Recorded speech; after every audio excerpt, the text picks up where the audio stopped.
Nous voici à Mahabalipuram, village de 4000 habitants. Monsieur Pavani, employé de mairie dans ce village, nous a invités à dîner. Ce genre de rencontre permet de récolter un grand nombre d'informations sur les réalités quotidiennes du pays. Madame Pavani prépare le repas aidée de sa belle-mère qui coupe les oignons. Les Indiens en font une très grande consommation.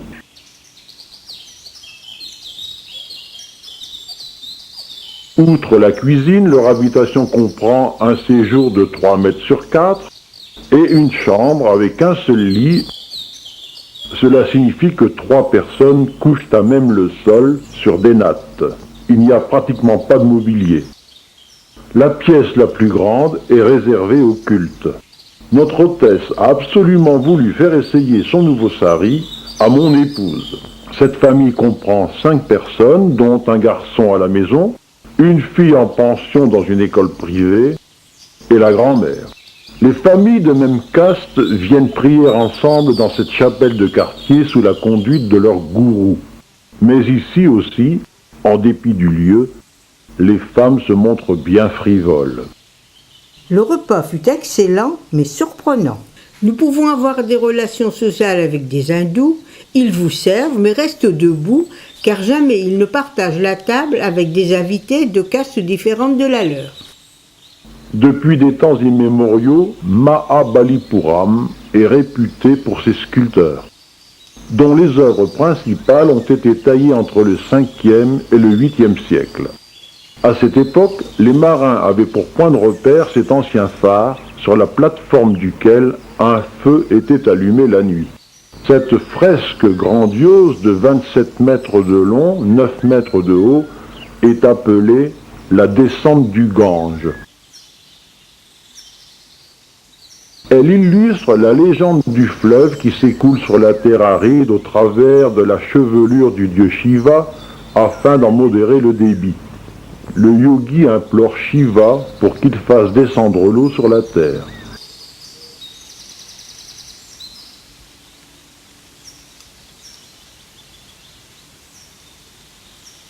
Juste à côté, des temples ont été creusés dans la roche.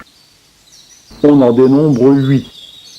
Certains d'entre eux n'ont jamais été achevés. Des scènes mythologiques décorent les parois intérieures de ces grottes artificielles. Chaque jour, Mahabalipuram est visité par des touristes indiens, par des écoliers, par des collectivités. Après la descente du Gange, il s'arrête ici au site des 5 Ratas.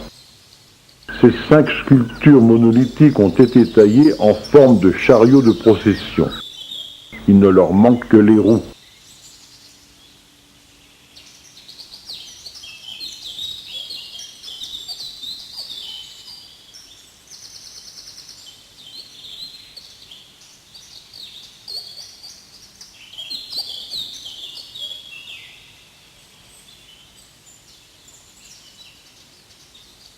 Ces sculptures sont parfois l'objet d'un culte.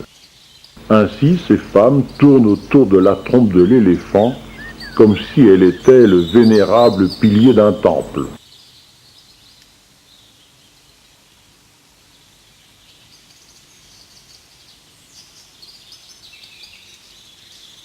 Pauvre éléphant, le voici croque-mitaine à présent. Bon nombre de photos souvenirs sont prises ici, en particulier à côté de l'éléphant. Nous avons dû poser au moins 10 fois à la demande d'Indiens. Il faut dire qu'ici, les Occidentaux ne sont pas nombreux.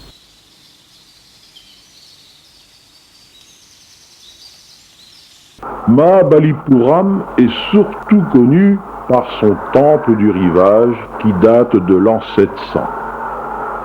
Malheureusement, au fil des siècles, l'agression de la mer a très fortement érodé les sculptures de ce monument. Une académie de sculpture est très active à Mahabalipuram. ainsi que plusieurs ateliers qui exportent leur production dans toute l'Inde et au Sri Lanka.